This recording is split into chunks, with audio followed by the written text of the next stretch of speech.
وسيئات أعمالنا من يهده الله فلا مضل له ومن يضلل فلا هادي له أشهد أن لا إله إلا الله وحده لا شريك له وأشهد أن محمدا عبده ورسوله لا نبي ولا رسول بعده قال الله سبحانه وتعالى في كتابه الكريم يا أيها الذين آمنوا اتقوا الله حق تقاته ولا تموتن إلا وأنتم مسلمون.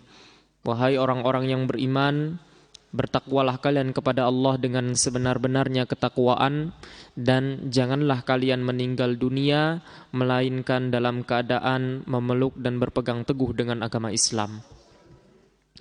Dan juga Allah Subhanahu wa taala berfirman di dalam ayat yang lain, Ya ayyuhalladzina amanu taqullaha wa qulu qawlan sadida yuslih lakum a'malakum wa yaghfir lakum dzunubakum wa may yuti'illaha wa rasulahu faqad faza fawzan 'azima.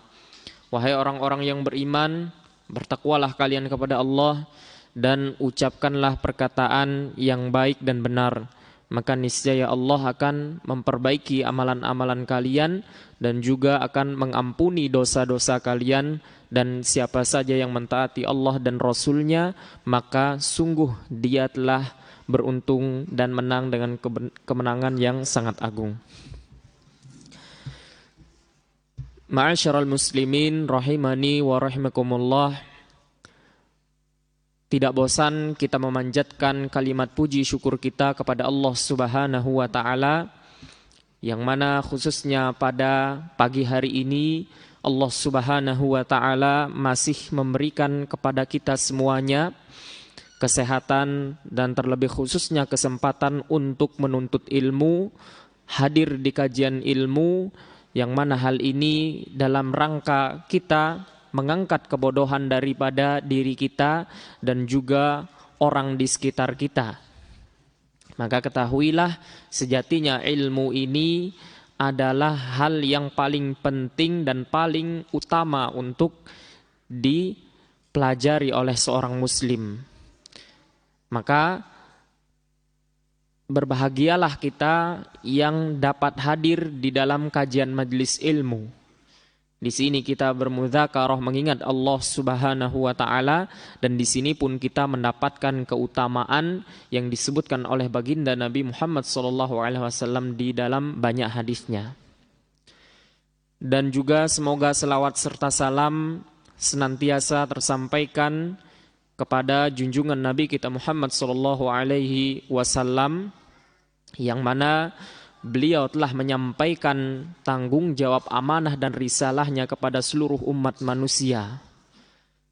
Dan juga semoga selawat serta salam tersampaikan kepada keluarganya dan juga para sahabatnya dan juga orang-orang yang senantiasa meniti petunjuk beliau sampai hari kiamat kelak.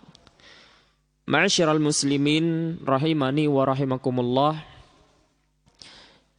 Pada sesi yang kali ini, insyaallah kita akan melanjutkan pembahasan Kitab Tauhid yang dikarang oleh Syekh Muhammad bin Abdul Wahhab At-Tamimi.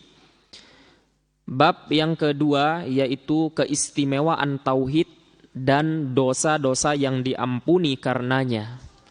Nah, ini adalah juga salah satu keutamaan daripada al-muwahhidin, orang yang mengesakan dan mentauhidkan Allah Subhanahu wa taala, atau orang yang memurnikan ibadah hanya kepada Allah Subhanahu wa taala. Keistimewaan yang mereka dapatkan yaitu dosa-dosa mereka diampuni oleh Allah Subhanahu wa taala. Nah, artinya kalau kita berbicara tentang tauhid, maka tentu ada lawan daripada tauhid ini, yaitu kesyirikan. Maka perlu kita ketahui bahwasanya khususnya ketika orang melakukan syirik akbar yang besar, yang mana yang didefinisikan oleh para ulama yaitu menjadikan tandingan bagi Allah Subhanahu wa taala di dalam beribadah kepadanya. Maka ada beberapa dampak negatif daripada orang yang melakukan kesyirikan. Yang pertama disebutkan adalah syirik akbar ini bisa mengeluarkan seseorang dari agama Islam dan juga pelakunya halal darah dan juga hartanya. Nah, ini betapa bahayanya. Jadi kalau kita meneliti dalil-dalil di antara Al-Quran, hadis, maka kita akan menemukan bahwasanya kesyirikan ini lawan daripada tauhid. Kesyirikan ini adalah dosa yang paling besar. Tidak ada lagi yang dosa melebihi daripada syirik ini. Nah, maka dari itulah mengapa pentingnya kita memurnikan akidah kita. Kita memurnikan ibadah, kita mempelajari hakikat daripada kalimat la ilaha illallah. Yang pertama adalah kesyirikan ini bisa mengeluarkan seseorang dari agama Islam dan juga bisa menghalalkan harta dan darahnya. Dalil daripada ini disebutkan di dalam surat At-Taubah ayat yang kelima dan juga di dalam surat At-Taubah ayat yang ke-11. Yang mana Allah Subhanahu wa taala menyebutkan faqtulul musyrikina haitsu wajadtumuhum, maka hendaknya kalian memerangi mereka orang-orang musyrik dimanapun mereka berada. Tapi dalam kategori ini perlu kita garis bawahi, kapan kita boleh memerangi mereka, yaitu mereka yang memerangi kita.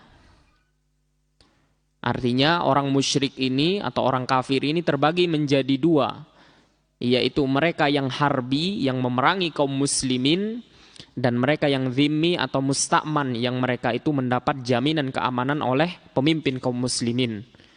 Nah, maka yang boleh diperangi, yang boleh dibunuh yaitu mereka yang menyerang kita. Mereka yang menyerang kita. Dan di dalam hadis pun Nabi Muhammad SAW menyebutkan, umirtu an uqatilan nasa hatta yashhadu an la ilaha illallah wa anna muhammadar rasulullah wa yuqimus shalah wa yu'tuz zakah fa idza fa'alu dzalika asamu minni dima'ahum illa bihaqqil islam wa hisabuhum 'ala Allah. Nabi Muhammad menyebutkan, aku diperintahkan untuk memerangi mereka manusia orang-orang kafir dan musyrik sampai mereka itu bersaksi bahwasanya tiada sesembahan yang berhak untuk diibadahi kecuali Allah dan bahwasanya Muhammad itu utusan Allah. Dan mereka menunaikan salat dan juga menunaikan zakat, dan apabila mereka telah melakukan hal tersebut maka terlindungi harta dan darahnya. Artinya kalau mereka meninggalkan tauhid, meninggalkan salat, meninggalkan zakat, mereka itu baru boleh diperangi. Kalau mereka dalam keadaan status Islam tidak dibolehkan. Kemudian yang kedua, bahaya daripada syirik akbar ini yaitu bisa menghapus seluruh amalan. Dapat menghapus seluruh amalan kita. Artinya dari sini ketika orang itu akidahnya rusak, ketika tauhidnya rusak, maka sejatinya amalan salatnya, bentuk amalan apapun itu tidak akan berguna. Maka apa kata Allah Subhanahu wa taala di dalam Al-Qur'an? La in asyrakta la yahbatanna 'amaluka wa la takunanna minal khasirin. Di dalam surat Az-Zumar ayat 65. Yang artinya jikalau engkau Muhammad benar-benar melakukan kesyirikan, maka amalanmu sungguh akan benar terhapus dan engkau pun akan menjadi atau termasuk dari golongan orang-orang yang merugi. Ini sudah sangat jelas ayatnya, bahwasanya disebutkan ketika seorang melakukan kesyirikan maka otomatis seluruh amalan yang pernah dia lakukan tidak bermanfaat sama sekali. Dan demikian juga di dalam surat Al-An'am ayat 88 Allah menyebutkan, dzalika hudallah yahdi bihi man yasha' min ibadihi walau asyraku lahabita anhum ma kanu ya'malun. Yang artinya, dan itulah petunjuk Allah yang Allah berikan kepada siapa saja yang Dia kehendaki dari hambanya, dan jikalau mereka itu melakukan kesyirikan lahabitu atau lahabita anhum ma kanu ya'malun, sungguh benar-benar amalan mereka itu terhapus. Apapun yang pernah mereka lakukan sebelumnya, kemudian mereka melakukan kesyirikan, itu tidak berguna sama sekali. Nah, ini betapa bahayanya dan harus kita hindari yang namanya perbuatan kesyirikan. Kemudian bahaya dampak daripada kesyirikan ini yang ketiga, yaitu la yughfar li sahibihi in mata alaihi, tidak akan diampuni bagi orang yang mati dalam keadaan kesyirikan. Tidak diberi ampunan pelaku yang melakukan kesyirikan jika dia belum tobat dari perbuatannya. Dan disebutkan di dalam Al-Quran, di dalam surat An-Nisa, Allah subhanahu wa ta'ala berfirman, innallaha la yaghfiru an yushraka bihi wa yaghfiru ma duna dzalika liman yasha.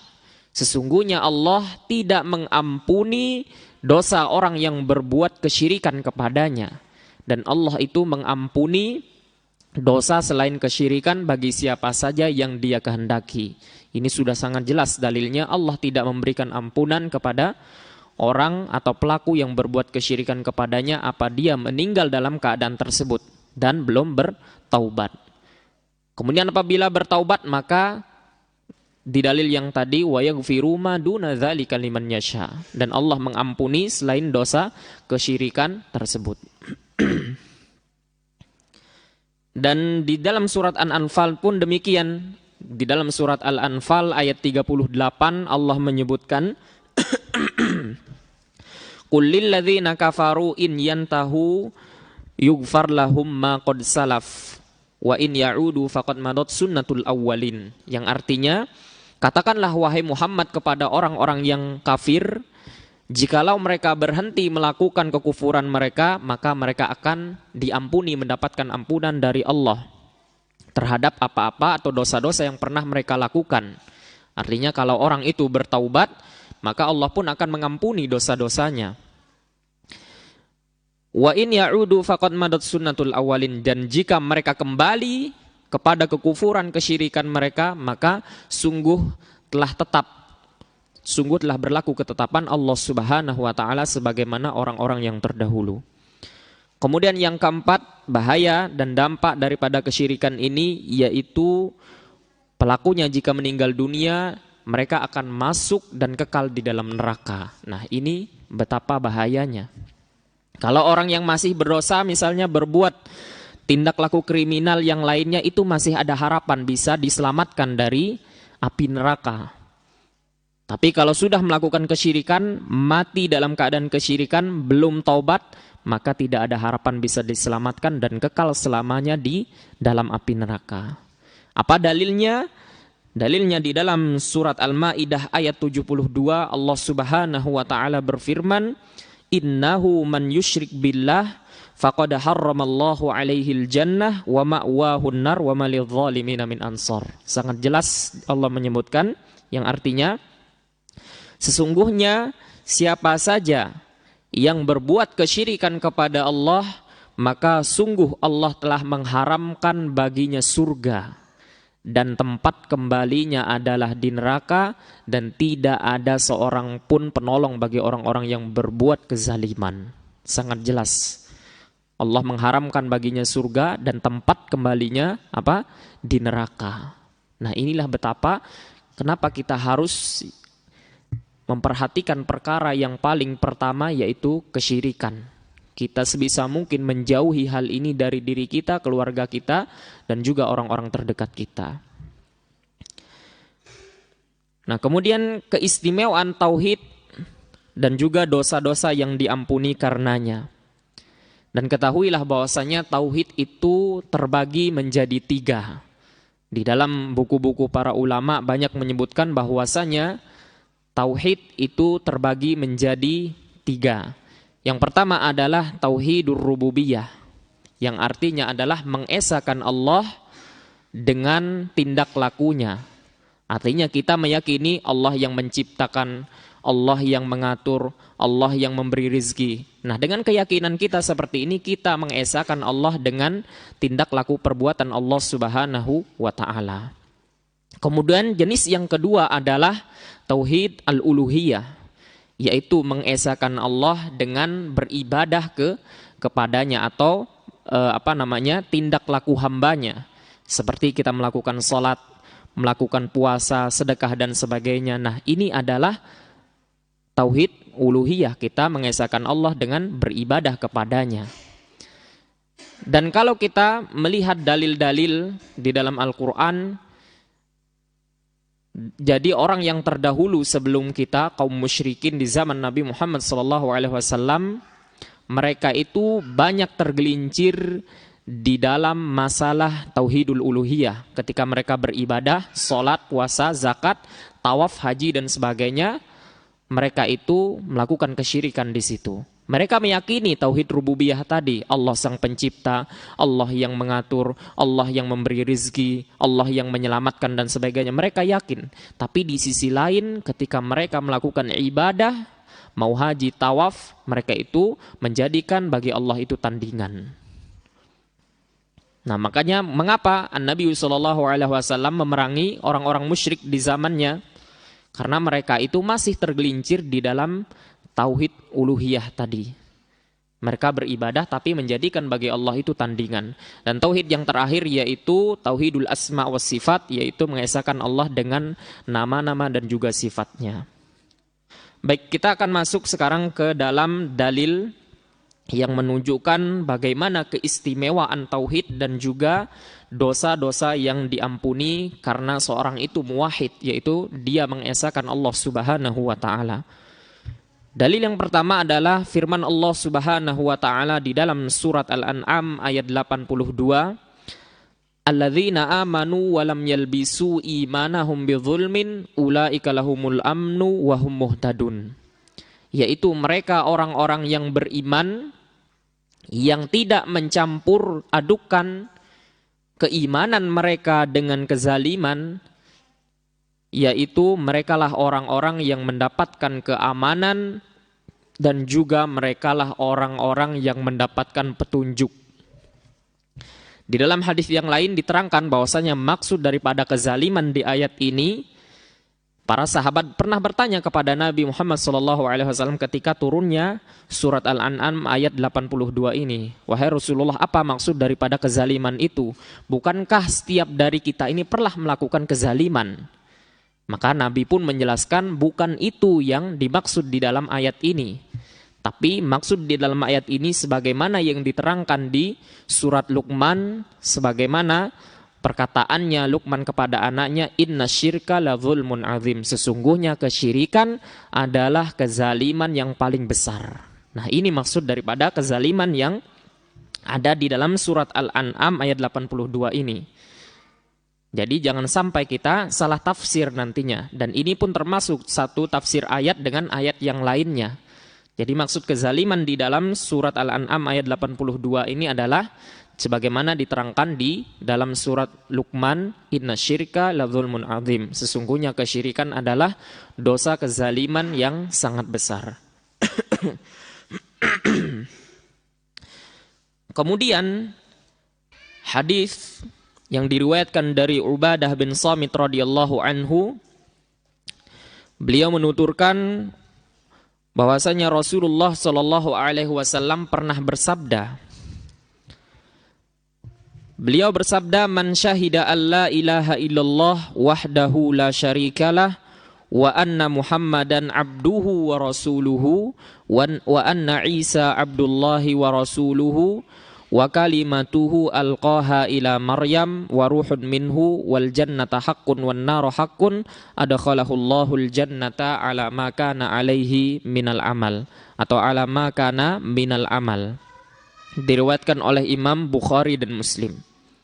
Yang artinya, siapa saja yang bersaksi bersyahadat bahwa tidak ada sesembahan yang benar untuk diibadahi selain Allah Subhanahu wa taala, dan dia bersaksi bahwasanya Muhammad itu adalah hamba dan rasulnya. Nah, ini perlu kita fahami. Ini diperhatikan baik-baik bahwasanya Muhammad itu adalah abduhu wa rasuluhu. Artinya ini menunjukkan bahwasanya Nabi kita Muhammad SAW adalah sama manusia seperti kita. Beliau juga sama hamba Allah Subhanahu wa taala, sama seperti kita. Tidak ada sedikit pun keutamaan satu dengan yang lain melainkan beliau diangkat menjadi seorang nabi dan rasul. Karena sebagian orang itu terlalu melebih-lebihkan kedudukan makom Nabi Muhammad SAW. Ada yang sampai meminta kepada Nabi, Ada yang sampai memohon seperti yang banyak kita dengar apa? Ya Rabbi bil Mustafa balik maqal katanya. Nah, ini adalah kalimat kesyirikan.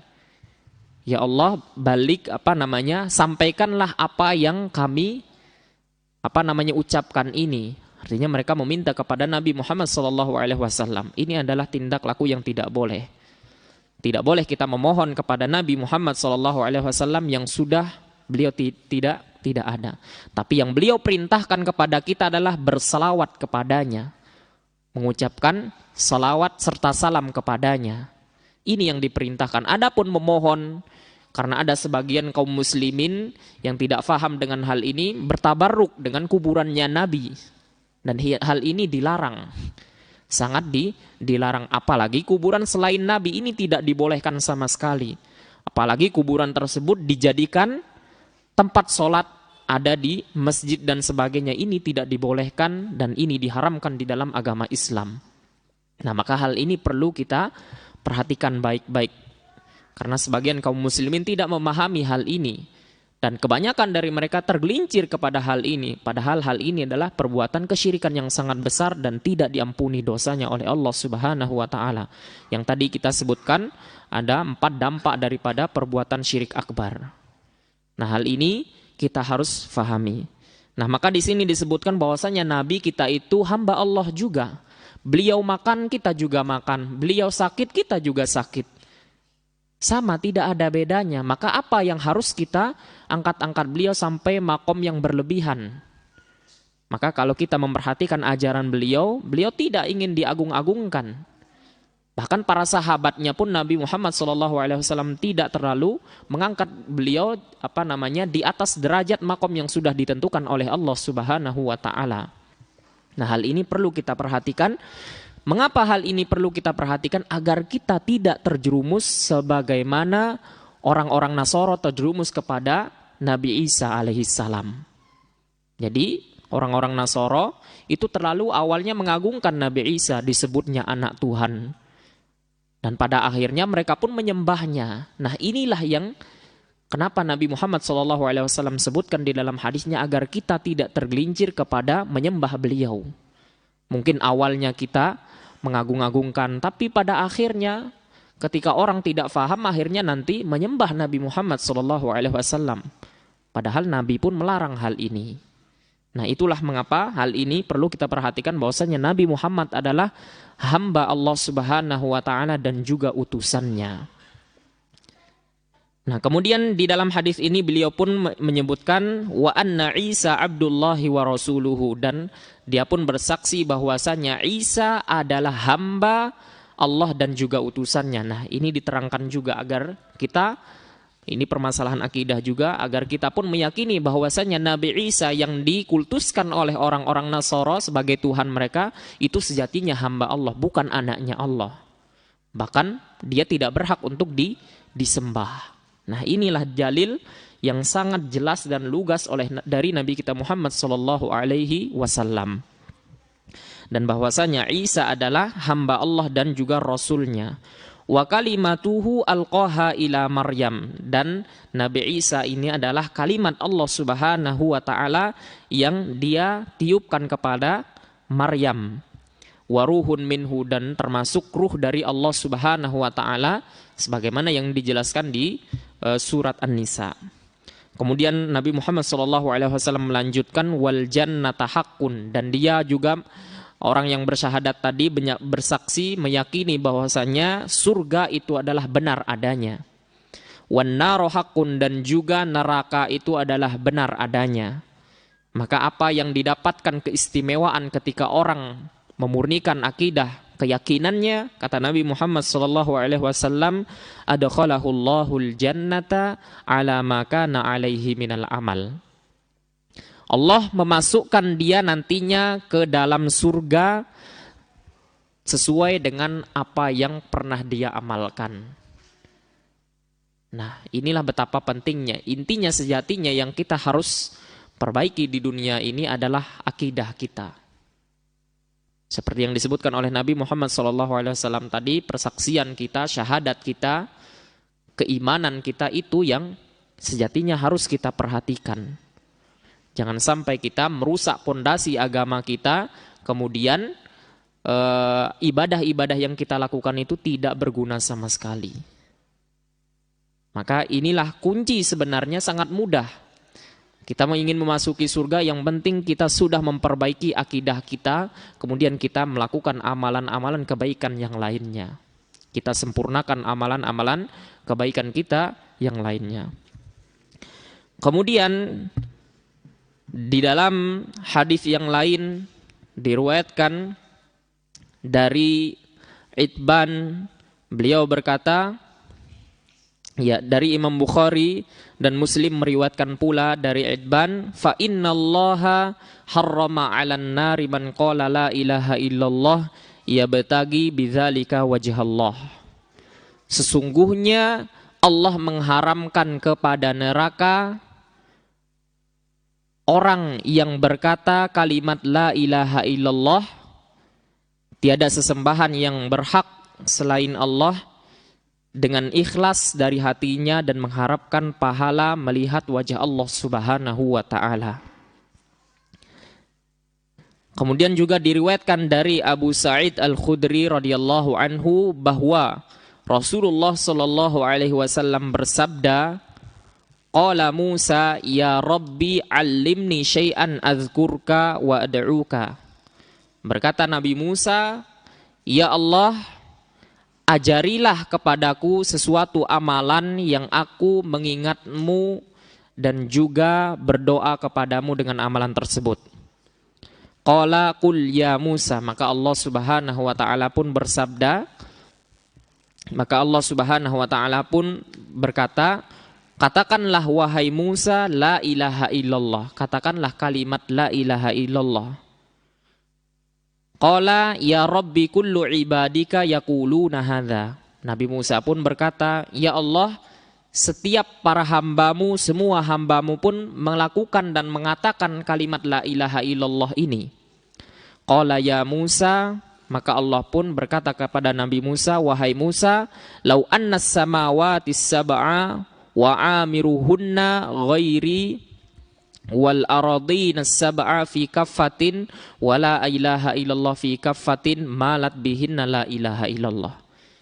Ya, di sini dikatakan di dalam hadis Nabi kita Muhammad sallallahu alaihi wasallam, wahai Musa, jikalau 7 lapis langit dan seisinya, dan juga 7 lapis bumi dan juga serta isinya di dalam satu timbangan, dan kalimat la ilaha illallah di dalam satu timbangan, malat bihinna la ilaha illallah, maka timbangan la ilaha illallah ini lebih berat daripada 7 lapis bumi dan 7 lapis langit.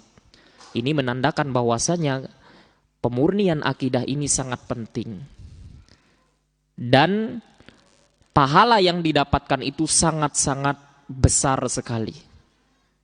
Bahkan lebih dari pahala jikalau kita mengukur dunia ini serta seisinya, 7 lapis bumi dan 7 lapis langit yang berada di alam semesta ini, maka kalimat la ilaha illallah masih tidak bisa ditandingi beratnya. Artinya besar pahalanya itu sangat-sangat agung di sisi Allah Subhanahu wa ta'ala. Kemudian At-Tirmidzi meriwayatkan hadis yang dinyatakan hasan dari Anas, aku mendengar Rasulullah sallallahu alaihi wasallam bersabda, qala Allah taala, dan ini adalah termasuk dari hadis qudsi namanya. Jadi hadis qudsi ini kalau di dalam buku-buku mustalahul hadis disebutkan bahwasanya lafaznya yang disandarkan kepada Allah Subhanahu wa ta'ala, yang diriwayatkan oleh baginda Nabi kita Muhammad sallallahu alaihi wasallam.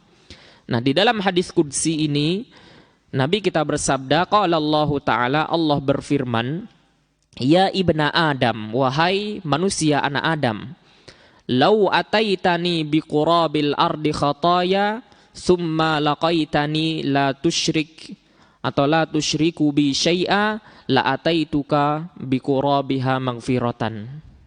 Nah, ini juga termasuk hadis yang sangat agung. Apa kata Nabi Muhammad sallallahu alaihi wasallam di dalam hadis qudsi ini? Allah berfirman, wahai anak Adam, jikalau engkau mendatangiku dengan sepenuh jagat raya atau seisi bumi atau dosa dengan sejagat raya ini, kemudian engkau mendatangiku dalam keadaan tidak berbuat kesyirikan sedikit pun kepadaku, la ataituka biqurabiha maghfiratan. Maka kata Allah Subhanahu wa taala di dalam hadis qudsi ini, niscaya aku akan berikan kepadamu ampunan sepenuh jagat raya pula. Nah, artinya di sini inilah pentingnya kalimat tauhid, kita menyempurnakan dan memurnikan ibadah kita, kita pun akan mendapatkan ampunan. Sebesar apapun dosa yang pernah kita lakukan, selama kita tidak berbuat kesyirikan, Allah akan mengampuninya. Maka jelas ini pun termasuk tafsiran daripada ayat Allah Subhanahu wa taala, innallaha la yaghfiru an yushraka bihi wa yaghfiru ma duna dzalika liman yasha. Sesungguhnya Allah itu tidak mengampuni dosa orang yang berbuat kesyirikan, dan Allah mengampuni dosa selain kesyirikan bagi siapa saja yang Dia kehendaki. Nah, makanya sejatinya yang harus kita perhatikan adalah masalah tauhid dan juga kesyirikan. Jangan sampai kita terjerumus kepada dosa kesyirikan yang mana hal ini tidak diberi ampunan sedikit pun oleh Allah Subhanahu wa taala. Tentu setiap kita umat manusia itu pasti pernah melakukan kesalahan dan dosa. Dan itu disebutkan oleh baginda Nabi kita Muhammad SAW di dalam hadisnya, kullu bani Adam khata' wa khairu khata'ina tawwabun. Setiap anak Adam, setiap manusia itu gemar dan suka berbuat kesalahan. Artinya setiap dari kita, bahkan sejak dulu nenek moyang kita Nabi Adam alaihissalam ketika beliau dikeluarkan dari surga oleh Allah Subhanahu wa taala karena melakukan dosa. Dan itu pun yang disebutkan oleh Nabi Muhammad SAW, kullu bani Adam khata'. Setiap anak Adam, setiap manusia itu suka berbuat kesalahan. Tapi apa yang harus kita lakukan? Wa khairu khata'ina tawwabun. Setiap orang yang atau sebaik-baik mereka yang berbuat kesalahan adalah mereka yang selalu bertaubat kepada Allah Subhanahu wa taala. Maka di dalam masalah dosa ini jangan sedikit pun kita merasa putus asa dari rahmat Allah Subhanahu wa taala. Jangan sampai setan membisiki kita ketika kita berbuat kesalahan, misalnya ada dosa yang kita tidak sengaja, kita pesimis, kita putus asa dari luasnya rahmat Allah Subhanahu wa taala. Padahal kalau kita merinci di dalam kitab ini sejak bab awal pada tadi malam kita bahas, itu rahmat Allah sangat luas sekali, khususnya yang berkaitan tentang akidah tauhid ini. Maka Allah Subhanahu wa taala menerangkan di dalam surat Az-Zumar, qul ya ibadiyalladzina asrafu ala anfusihim la taqnatu mir rahmatillah. Wahai, katakanlah wahai Muhammad, wahai hamba-hambaku yang mereka itu melampaui batas terhadap dirinya, artinya banyak berbuat dosa, la taqnatu mir rahmatillah. Jangan sekali-kali kalian itu pesimis dan putus asa dari luasnya rahmat Allah dan kasih sayang Allah Subhanahu wa taala. Kemudian apa kata Allah Subhanahu wa taala? Innallaha yaghfirudz dzunuba jami'a. Sesungguhnya Allah itu mengampuni segala bentuk atau semua bentuk dosa kecuali kesyirikan. Innahu huwal ghafurur rahim. Sesungguhnya Dia Allah itu Dialah yang Maha Pengampun dan juga Dia yang Maha Penyayang. Lihatlah kalau kita meneliti ayat ini, sejatinya rahmat Allah itu sangat luas selama orang tidak melakukan kesyirikan. Artinya di sini kita memiliki harapan sejatinya yang sangat luas sekali, diberikan kesempatan oleh Allah Subhanahu wa taala untuk selalu bertaubat dan kembali kepada Allah Subhanahu wa taala. Baik, kemudian di sini disebutkan kandungan bab yang kedua ini. Yang pertama adalah luasnya karunia Allah. Ya, tentu ini adalah luasnya kita mendapatkan bagaimana ketika orang itu datang dengan dosa yang sangat banyak, ketika dia tidak melakukan dosa kesyirikan, Allah pun mengampuni dosa tersebut. Dan ini adalah kasih sayang Allah itu sangat luas. Dan ini pun termasuk jangan sampai kita pesimis dengan bisikan-bisikan syaitan, kamu pernah berbuat ini, kamu pernah berdosa ini, jangan kamu sok soleh, jangan sok alim dan sebagainya. Nah, ini adalah bisikan syaitan yang harus kita hindari. Jangan sampai kita lemah di dalam beribadah, di dalam menuntut ilmu, karena banyak bisikan-bisikan yang membuat kita putus asa dan pesimis. Jangan kamu taubat, jangan kamu mengikuti penunjuk Nabi karena kamu pernah begini dan begitu. Maka sejatinya kita harus menghindari hal ini. Ketahuilah bahwasanya karunia Allah Subhanahu wa taala itu sangat luas. Kemudian yang kedua, banyaknya pahala tauhid di sisi Allah Subhanahu wa taala yang tadi disebutkan bahwasanya jikalau manusia itu mendatangi Allah dengan sejagat raya, dengan seakan-akan satu bumi ini dosanya, ketika dia bertemu dengan Allah tidak dalam keadaan kesyirikan, Allah pun akan mendatangi pengampunannya dengan ampunannya sepenuh dengan sejagat raya satu bumi ini diberikan kepadanya. Kemudian yang ketiga, selain itu tauhid menghapuskan dosa. Kemudian yang keempat, tafsiran ayat dalam surat Al-An'am. Ya, ini yang tadi kita jelaskan bahwasanya maksud dalam surat Al-An'am tadi dengan alladzina amanu walam yalbisu imanahum bidzulmin, maksud dari kata-kata zulmin di sini adalah yaitu kesyirikan kepada Allah Subhanahu wa taala. Kemudian yang kelima, perhatikan kelima masalah yang tersebut dalam hadis Ubadah. Ya, yang tadi yang kita sebutkan bahwasanya siapa saja yang bersaksi bahwasanya Allah Subhanahu wa taala ialah tiada Tuhan selain Allah Subhanahu wa taala, dan juga Nabi Muhammad sebagai hamba dan rasulnya, dan Isa sebagai hamba dan rasulnya. Kemudian sampai akhir hayat hampir hadis tadi. Nah, itu adalah perkara yang disebutkan di dalam hadis baginda Nabi Muhammad SAW. Dan ketahuilah di penghujung daripada hadis tadi, adkhalahullahu al-jannata ala ma kana alaihi minal amal. Allah akan memberi ganjaran kepada dia surga sesuai dengan amalan yang pernah dia lakukan.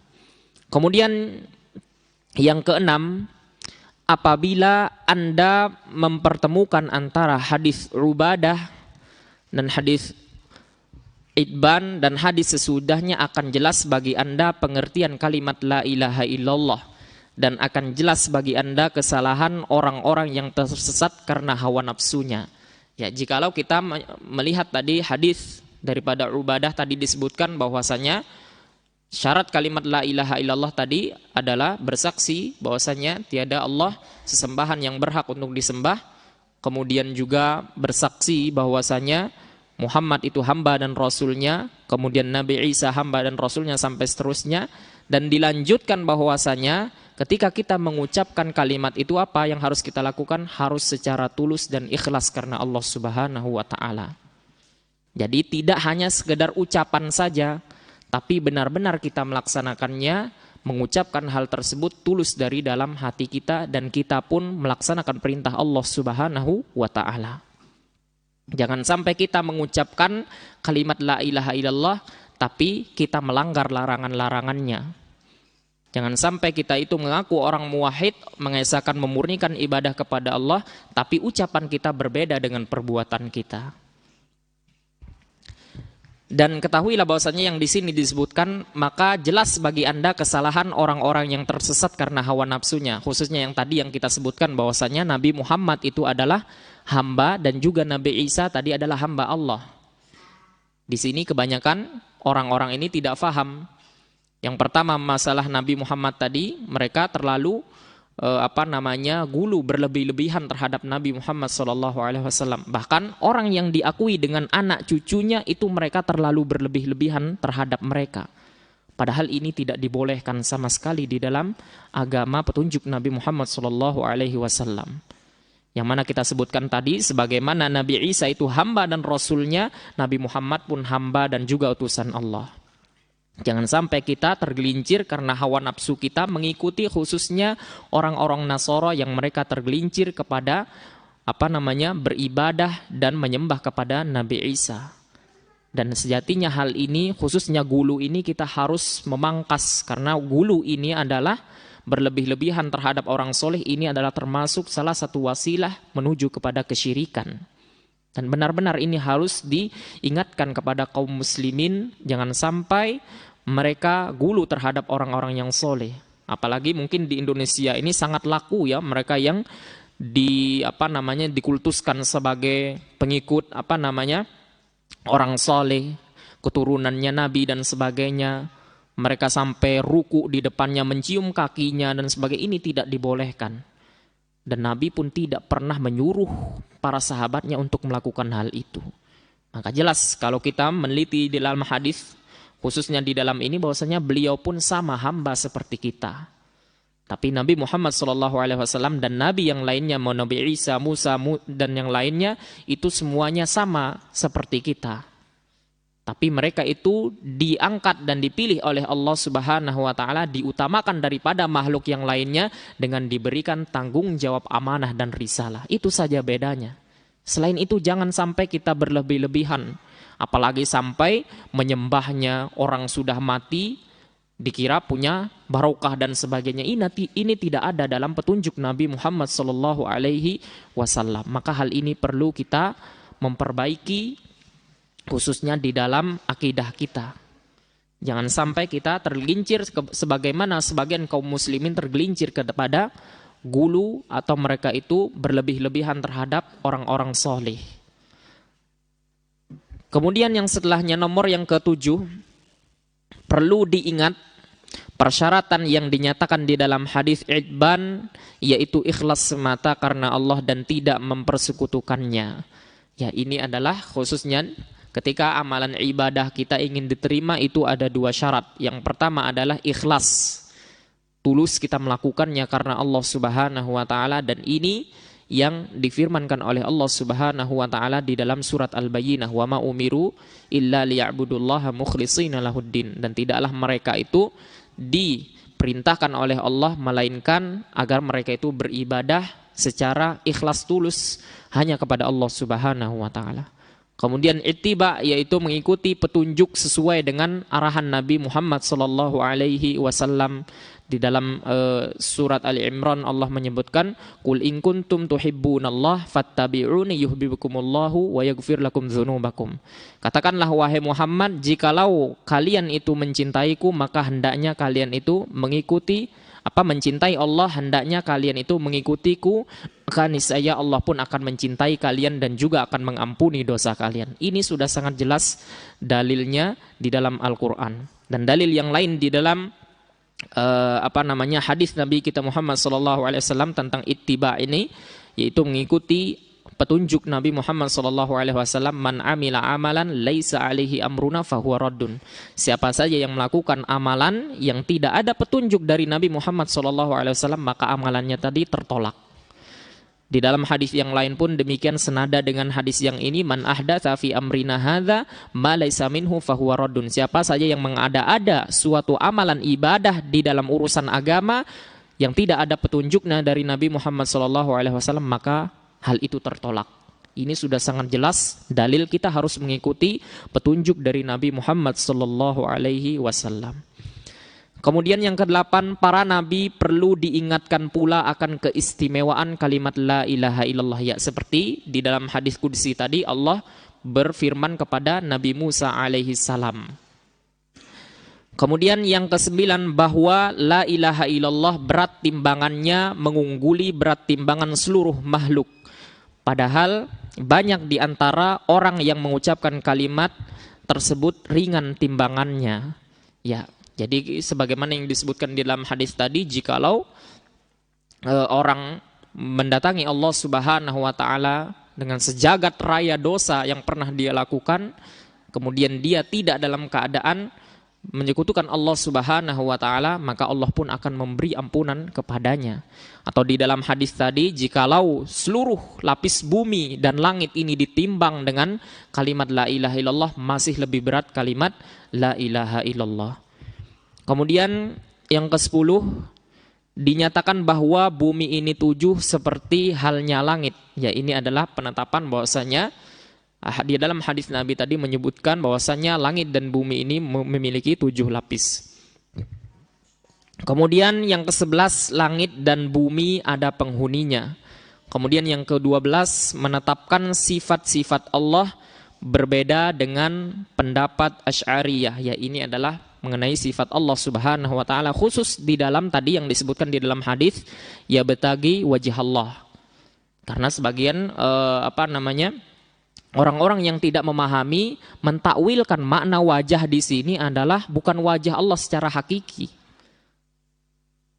Mereka bilang, oh itu maksudnya nikmat. Padahal kita membutuhkan dalil kalau ingin mentakwilkan wajah tadi.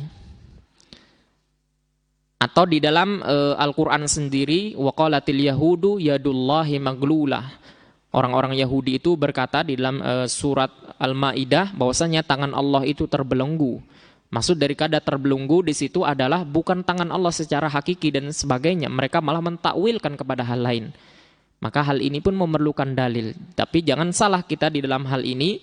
Sejatinya dalam menetapkan asma wa sifat itu adalah kita harus menetapkan sesuai dengan apa yang ditetapkan oleh Allah dan Rasulnya. Dan jangan sampai kita memalingkan makna asal tekstualnya kepada makna lain, melainkan harus ada dalil. Nah ini betapa pentingnya. Contoh lagi misalnya di dalam surat Thaha, yang ini yang mungkin paling terkenal ya, paling masyhur sering kita dengar, Ar-Rahmanu 'alal arsy istawa. Pendapat Asy'ariyah atau keyakinan Asy'ariyah itu mereka berpendapat bahwasannya istawa di sini artinya istaula katanya. Ini adalah artinya berkuasa dan ini memiliki konsekuensi mereka meyakini Allah itu ada di mana-mana. Artinya di mana-mana itu ada, mau di tempat yang kotor pun ada kan di mana-mana. Nah ini adalah kesalahan keyakinan mereka. Tapi di dalam akidah Ahlus Sunnah wal Jamaah, jikalau kita merujuk daripada dalil-dalil yang ada, istawa alal arsy, istawa ala artinya ala wartafa'a. Allah itu berada tinggi di atas sana. Nah inilah nanti insyaallah ada kitab khusus untuk membahas kitab permasalahan sifat dan juga nama Allah Subhanahu wa taala. Tapi secara ringkasnya seperti itu. Jangan sampai kita itu di dalam menetapkan atau meniadakan sifat Allah itu terlincir kepada kesalahan-kesalahan yang khususnya yang diyakini oleh sebagian kelompok-kelompok tersesat. Kemudian yang ke-13, apabila Anda memahami hadis Anas, Anda akan tahu bahwa sabda Rasulullah SAW dalam hadis Itban maksudnya ialah dengan tidak melakukan perbuatan syirik sedikit pun, bukan sekedar mengucapkan kalimat tauhid dengan lisan saja. Ya, artinya di sini ketika kita mengucapkan syahadat tadi, bersaksi kalimat la ilaha illallah, jangan sampai bertolak belakang dengan tindak laku kita. Dan ini yang dilakukan oleh orang-orang yang kaum musyrikin di zaman Nabi Muhammad SAW. Mereka yakin Allah, tapi di dalam beribadah mereka masih menyembah patung dan sebagainya. Kemudian 14, perhatikanlah perpaduan sebutan hadis hamba Allah dan Rasulnya dan pribadi Nabi Isa dan Nabi Muhammad. Ya, ini artinya menunjukkan bahwasanya Nabi Muhammad dan Nabi Isa ini sejatinya sama. Mereka juga hamba Allah, makhluk sama seperti Nabi Isa dan juga makhluk sama seperti kita. Kemudian yang ke-15, mengetahui keistimewaan Nabi Isa sebagai kalimat Allah. Ya, ini sangat banyak sekali disebutkan di dalam Al-Quran, khususnya di dalam surat Ali Imran, di dalam surat Maryam, tentang Nabi Isa ini sebagai kalimat Allah Subhanahu wa taala. Kemudian yang ke-16, mengetahui bahwa Nabi Isa adalah ruh di antara ruh-ruh yang diciptakan oleh Allah Subhanahu wa taala. Artinya ini menunjukkan bahwasanya setiap makhluk hidup pun memiliki ruh. Tapi hakikat ruh ini tidak diberitahu kita oleh Allah Subhanahu wa taala, dan ini diceritakan di dalam surat Al-Isra, wa yas'alunaka 'anir ruh qulir ruhu min amri rabbi wa ma utitum minal ilmi illa qalila. Di dalam surat Al-Isra ini Allah menjelaskan, dan mereka bertanya kepadamu wahai Muhammad tentang ruh. Maka Allah pun memerintahkan nabinya Muhammad SAW, kulir ruhu min amri rabbi. Allah itu katakanlah wahai Muhammad, perkara ruh itu hanya perkara urusan Allah Subhanahu wa taala. Wa ma utitum minal ilmi illa qalila. Dan tidak ada yang Allah berikan dari pengetahuan tentang ruh ini melainkan sangat sedikit sekali. Kemudian yang ke-17, mengetahui keistimewaan iman kepada kebenaran adanya surga dan neraka. Nah, dan ini pun termasuk daripada keimanan, rukun keimanan ya, bahwasanya meyakini adanya surga dan neraka, dan ketahuilah bahwasanya surga dan neraka ini adalah sejatinya muara dan ujung daripada kehidupan kita ini. Sejatinya kita yang berada di dunia ini pada hari ini kita sedang ada di perjalanan. Kita ini sebagaimana orang yang musafir, tidak akan kekal selamanya di sini. Akan ada pintu gerbang yang selanjutnya yang akan kita masuki setelah kehidupan ini. Dan muara daripada kehidupan ini adalah di dalam surga atau di dalam neraka. Dan cara kita sampai kepada dua muara ini adalah sebagaimana yang kita jelaskan di dalam hadis tadi. Jikalau kita selamat di dalam akidah kita, kita selamat membawa pahala kita, maka Allah pun akan memasukkan kita kepada surganya nantinya. Dan kita memohon kepada Allah Subhanahu wa taala agar senantiasa membimbing kita di dalam amalan kita dan memasukkan kita ke dalam surganya, dan semoga Allah Subhanahu wa taala selalu melindungi kita dari neraka Allah Subhanahu wa taala dan segala perbuatan dosa. Kemudian yang ke-18, mengetahui sabda Rasulullah, betapapun amal yang telah diperbuatnya. Ya, ini yang tadi disebutkan, adkhalahullahul jannata ala ma kana alaihi minal amal. Artinya Allah pun akan memasukkan dia selama dosa kesyirikan itu tidak dikerjakan, dia berhak mendapatkan mendapatkan masuk ke dalam surga Allah Subhanahu wa taala, meskipun amalannya mungkin sedikit yang dia kerjakan. Tapi selama dia tidak melakukan dosa kesyirikan, tetap dia itu berhak mendapatkan surga Allah Subhanahu wa taala. Dan sebaliknya, kalau dia melakukan kesyirikan, mungkin amalannya banyak yang dia kerjakan. Mau dia pernah berhaji berapa puluh kali mungkin dia berhaji, mau dia sering zakat, sedekah, tapi kalau akidahnya rusak itu tidak bermanfaat sama sekali. Nah, inilah kebalikan daripada yang tadi. Kalau dia mendatangi Allah dalam keadaan bertauhid, maka Allah akan memberikan kepadanya surga walaupun amalannya sedikit. Tapi sebaliknya, kalau dia mendatangi Allah dalam keadaan kesyirikan, mati belum bertaubat dalam keadaan kesyirikan, maka sebanyak apapun amalannya sejatinya tidak berguna sama sekali. Nah, ini sangat penting untuk kita perhatikan. Kemudian yang ke-19, mengetahui bahwa timbangan mempunyai daun-daunnya. Artinya seperti ada neraca ya, ada satu dengan yang lainnya. Ada perbandingan satu dengan yang lainnya di dalam timbangan. Kemudian yang ke-20 yaitu mengetahui kebenaran adanya wajah bagi Allah Subhanahu wa taala. Nah, ini nanti lebih luasnya, ini bisa nanti kita bahas, ada kitabnya khusus nanti di dalam kitab asma dan sifat Allah, nama-nama dan juga sifat Allah. Tapi yang akidah Ahlus Sunnah wal Jamaah menetapkan Allah itu memiliki wajah hakiki, tapi wajahnya tidak sama dengan wajah makhluk hidup. Dan ini disebutkan oleh Allah Subhanahu wa taala mengenai tentang menetapkan sifat dan nama Allah Subhanahu wa taala. Mungkin ini ayatnya sering kita dengar, laisa kamitslihi syai'un wa huwas samiul basir. Laisa kamitslihi, tidak ada yang serupa dengan Allah Subhanahu wa taala. Wa huwas samiul basir, dan dialah yang maha mendengar dan juga maha melihat. Nah, artinya di sini Allah menyatakan bahwasanya ada peniadaan, Allah itu tidak sama dengan semua makhluk hidup di muka bumi ini. Tapi di sisi lain Allah pun menetapkan Allah itu memiliki sifat, yaitu mendengar dan juga melihat. Dan ini secara hakiki, tapi ketahuilah bahwasanya mendengar dan melihatnya Allah bukan seperti kita mendengarnya dan seperti kita mendengar dan melihat. Nah, ini yang perlu kita fahami. Karena sebagian kelompok, sebagian orang itu salah faham di dalam hal ini. Yang secara tidak langsung ketika mereka itu membahas tentang nama-nama Allah atau sifat-sifat Allah, malah mereka itu menyerupakan Allah dengan makhluknya. Atau bahkan meniadakan sifat Allah yang sejatinya sudah Allah tetapkan. Seperti Allah itu, di dalam hadis itu, yanzilu rabbuna azza wa jalla hina yabqa thuluthul lailil akhir. Allah itu turun ketika tersisa dari sepertiga malam. Nah, kebanyakan sebagian kelompok itu mengartikan yanzil di sini turun itu bukan Allah yang turun. dan sebagainya, malah ditafsirkan dengan tafsiran yang lainnya. Nah ini insya Allah nanti semoga kita ada kesempatan di lain waktu kita akan membahas tentang asma dan sifat Allah Subhanahu wa Ta'ala.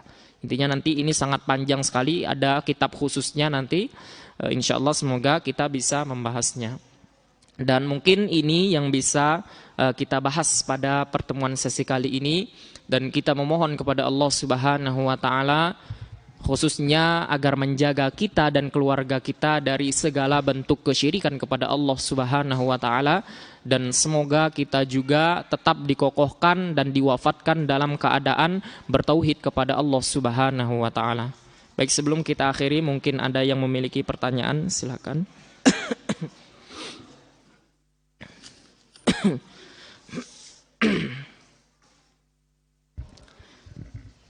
Ya, waalaikumsalam warahmatullahi wabarakatuh. Apakah sama orang yang belum atau salah faham jika hal yang dikerjakan itu perbuatan syirik dengan orang yang belum tahu? Karena masih banyak saudara-saudara kita beribadah atau bertabarruk di kuburan-kuburan orang soleh atau yang dikatakan kuburan wali. Apa ini ngelap berkah ya, mengharap berkah, karena syirik menghapus seluruh amalan. Maka apakah hal tersebut dihukumi kepada orang yang belum atau salah faham tentang syirik, atau termasuk kepada orang-orang termasuk kepada tidak ada dosa kepada orang jika ia belum mengetahui hukumnya? Ya, di sini pertanyaannya, apakah sama orang yang belum atau salah faham jika hal yang dikerjakan itu perbuatan syirik dengan orang yang belum tahu? Nah, maka di dalam hal ini jika dia belum mengetahui atau belum sampai kepada dalil, belum ada orang yang menyampaikan kepadanya, misal mereka ini orang awam tidak tahu, maka hal ini adalah urusannya hanya kepada Allah Subhanahu wa Ta'ala. Urusannya Allah nanti yang mengurus mereka. Kita tidak ada kewajiban sama sekali menghukumi mereka itu sebagai apalagi kita mengkafirkan mereka, memusyrikkan mereka secara individu, ini tidak dibolehkan. Tapi kita hanya menyampaikan, tugas kita itu hanya menyampaikan.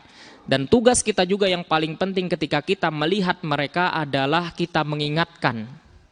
Artinya kita memberikan hujah dan bukti kepada mereka. Adapun mereka itu belum tahu, sudah tahu atau sudah faham, itu urusannya Allah Subhanahu wa Ta'ala. Kita tidak sama sekali dibebankan masalah urusan ini. Jadi jikalau mereka sama, orang yang belum faham atau salah faham atau yang tidak tahu, ya itu urusan Allah Subhanahu wa Ta'ala.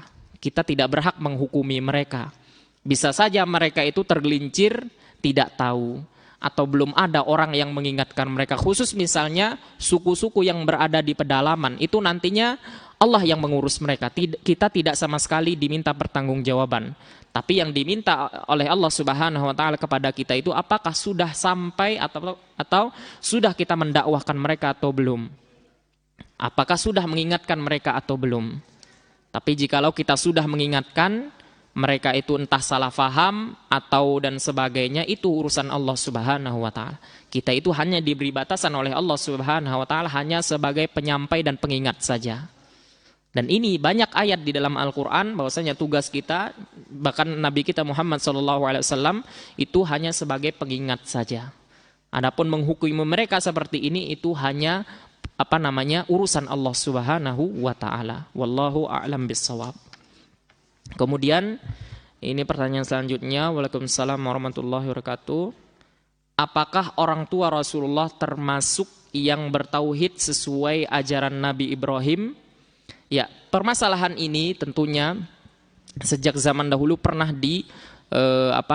dibahas oleh para ulama. Tapi yang rajih pendapat bahwasanya Nabi Muhammad orang tua beliau Nabi Muhammad SAW berada ataupun meninggal dunia bukan di atas tauhid. Sebagaimana ada sebuah hadis yang diterangkan bahwasanya Umar itu pernah bertanya kepada Nabi bahwasanya ayahku di mana wahai Rasulullah? Di neraka katanya. Karena tidak beriman, mati dalam keadaan kekufuran.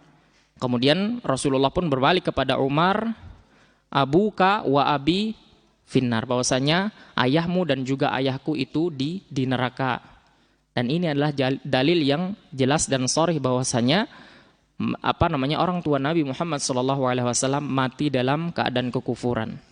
Tapi hal ini pun kembali nantinya itu semua urusan Allah Subhanahu wa taala. Kita sebagai manusia itu tidak berhak menghukumi, apalagi menentukan hal-hal tersebut, fulan di neraka, fulan di ini dan sebagainya, tidak perlu.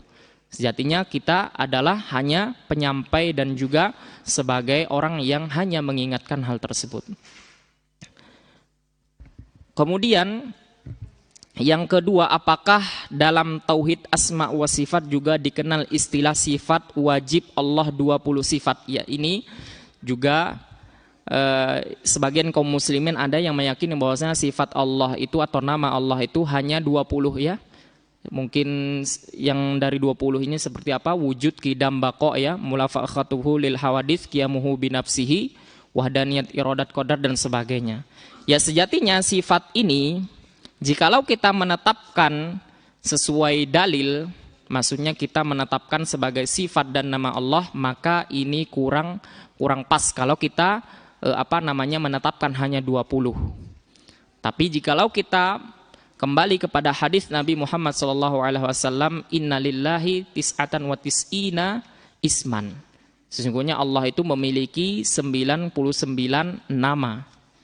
Atau di dalam ayat juga Allah Subhanahu wa taala menentukan bahwasanya walillahil asmaul husna fad'uuhu biha. Allah itu memiliki nama-nama yang baik, hendaknya kalian itu berdoa dengan nama-nama tersebut. Artinya tidaklah kita menetapkan khususnya bagi sifat yang 20 ini, melainkan harus ada dalilnya. Jangan sampai kita menetapkan sifat atau nama yang mana hal ini belum disifati oleh Allah Subhanahu wa taala, entah di dalam Al-Qur'an ataupun di dalam hadis Nabi Muhammad SAW. Contoh misalnya kita mengatakan Allah itu maha keren. Nah, maka hal ini salah. Karena hal ini tidak disebutkan di dalam Al-Quran ataupun di dalam hadis. Allah itu hakim misalnya, bijaksana. Iya, memang dia bijaksana sesuai di dalam Al-Quran. Jadi ketika kita menyebutkan sifat ini harus ada landasannya terlebih dahulu. Jangan sampai kita menyebutkan suatu sifat nama yang mana hal ini tidak Allah sebutkan sendiri di dalam Al-Quran atau hadis. Dan adapun yang berkaitan tentang sifat wajib Allah 20, maka hal ini pun membutuhkan dalil. Jikalau dia sesuai dengan dalil dalam Al-Quran, maka hal itu sesuai. Tapi kalau kita apalagi hanya membatasi terhadap 20 ini, maka hal ini pun salah. Karena bertentangan dengan hadis Nabi, bertentangan dengan ayat-ayat Al-Quran. Maka sifat wajib Allah itu 20 ini kurang tidak pantas, karena dia menyelisihi dalil di dalam hadis Nabi Muhammad SAW dan di dalam Al-Quran. Dan sejatinya nama dan sifat Allah itu sangat-sangat banyak, bukan hanya 20 sifat saja, sebagaimana yang diklaim atau yang diyakini oleh sebagian kelompok yang menyatakan sifat wajib Allah itu 20.